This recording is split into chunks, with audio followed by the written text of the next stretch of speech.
Salute জানাই তোমাদেরকে। আজকে একটু প্রাণ খুলে নিঃশ্বাস নিতে পারবো। গত মাসের 18 তারিখ থেকে আজ পর্যন্ত একটা রাত ভালো ঘুমাতে পারি নাই, মুক্তিযুদ্ধ দেখি নাই। তোমরা দেখিয়ে দিছ 24শে স্বাধীনতা। আজকে কথা বলতে হাসি আসতেছে শুধু, কারণ আজকে এতটা দিন হাসতে ভুলে গেছি। বিশ্বাস করেন, হাসতে ভুলে গেছি।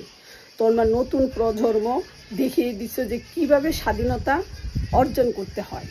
আবারও তোমাদেরকে সেলুট জানাই, কারণ আমরা হতভাগা, দূর প্রবাসে থেকে কিছুই করতে পারি নাই। কিন্তু বিশ্বাস করো, প্রতিনিয়ত তোমাদের জন্য দোয়া করছি, তোমাদের জন্য প্রাণ খুলে দোয়া করছি। আর যারা চলে গেছে এই আন্দোলনে, তাদের জন্য দোয়া করছি। জানি তাদের মা বাবাকে আমরা ফিরিয়ে দিতে পারবো না।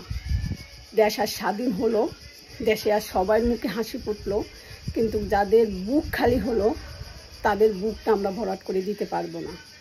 তারপরও দোয়া করব তারা যেন আত্মীয় স্বজন ভুলে থাকতে পারে। আবারও সেলুট জানাতে ইচ্ছে করছে শুধু তোমাদেরকে।